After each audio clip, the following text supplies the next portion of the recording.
Hey, Pat Walsh here. You know what that means? Tuesday, Taco Tuesday. It's kind of later in the evening on Tuesday. I'm dropping this kind of late. Been on the road, Miami, Minneapolis, Eau Claire, Wisconsin. Now I'm in South Carolina. And boy, has it been a busy 10 days or so. And I had a whole lot of ideas of what my topic was going to be today. I had sheepdog or shepherd. I was really contemplating and mulling over some insights on that, and uh, I just some other things. And yesterday, I read a post by um, Chris Stefanik, and guy is just dynamite. And what really struck me was he had been struggling with the burden of trying to be almost like everything to everybody in the faith community, in the Catholic faith. He has a great outreach program, and he was just kind of struggling under the weight. And a listener to his podcast sent from Russia sent him a message that said this: "It's not your job to feed the 5,000. It's your job to provide the loaves and fish."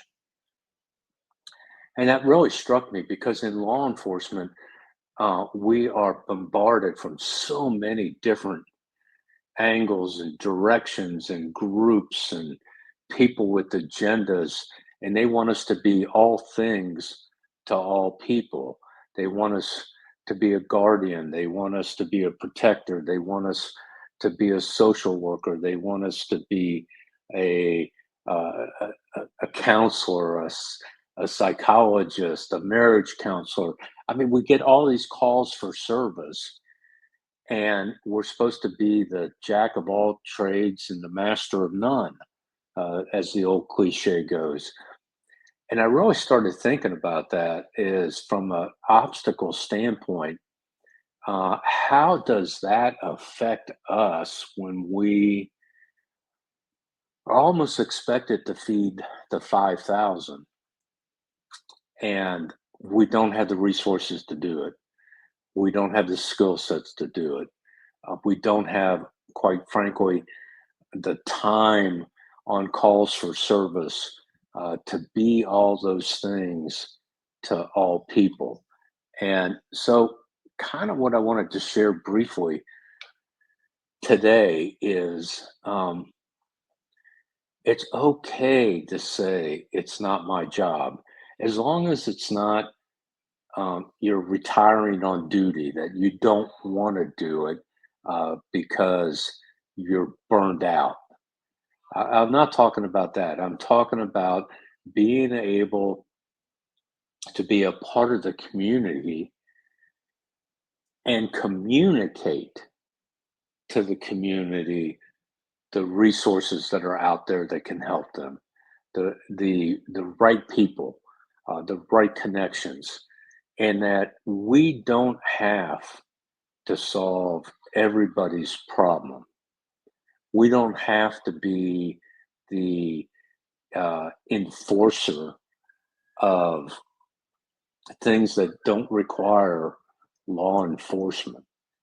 So I want to really encourage you that as you get frustrated and burned out of running from call to call to call, and you feel like, man, I'm not solving any problems. I'm just pushing paper and and and pushing things, kicking the can down the road, kind of deal.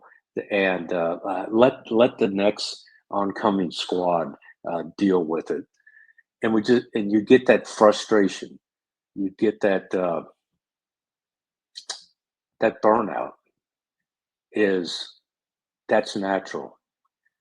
What you need to have is a focus of what is your mission and vision, in performing your duties, and how can you keep centered on that, but also have the ability to refer people to the resources they need.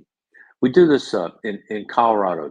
There's a cadre of instructors that is put together. It's through a group called Pulse.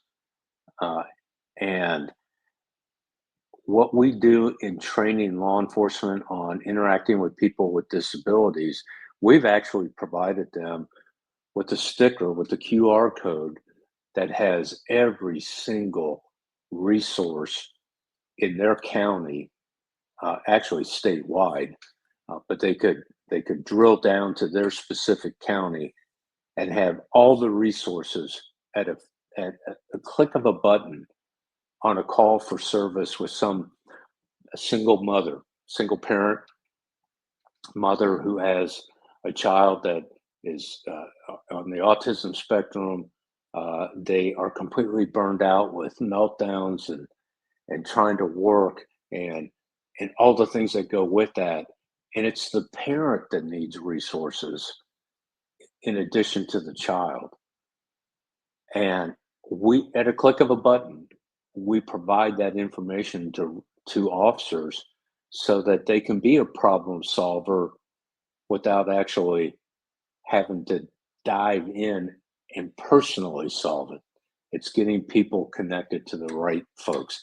It's kind of like the uh, the apostles that were sent to go get food to feed 5,000, and they can all we got is you know 5 loaves of bread and a couple of fish, and Christ said that's enough. He's the miracle worker. He's the superpower. I don't believe in superpowers. I don't believe we have um, superpowers. I think we have gifts that God has given to us, but those aren't superpowers that can be taken away. Superpowers, you think Superman, Kryptonite, you know, uh, eh, every superhero has an Achilles heel. Every Christian does not. They don't have an Achilles heel. They have gifts from God, the gifts of the Holy Spirit, and and God is always right there with us. He never abandons us. He doesn't leave us to our own resources. And if we understand that when we're doing our job as police officers, is you are not expected to be all things to all people when you're performing your job. So have that warrior servant leader mindset. Stand up, show up, defend what you believe, put the wants and needs of others before your own, be a person of influence and impact in the lives you touch every day, but don't get a superhero complex. You cannot be all things to all people. Some days you are you're bagging the groceries. You're not paying for it all. You're not shopping for it all. You're not delivering it. You're packaging. You're bagging the groceries because that's where you're needed at this time. So, love you all. Stay in touch. Hook up with me on LinkedIn. Be sure and check out our website, the Warrior Servant Leader podcast.com, Warrior Servant Leader podcast.com, LinkedIn, Pat Welsh JD. Let's stay in touch. Let's grow this community together. And and I forgot, I always do it at the beginning of a show, but shout out to Law Enforcement Today, Kyle Reyes, and all his support team there, and the Blue Lives Matter and Police Tribune.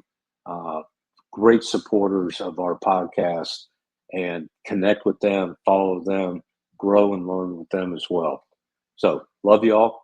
See you next Tuesday. I'm still going to be on the road, so I don't know. Next week, I might be sitting on the beach and have a mai tai or something in the episode. So, take care. See you next week.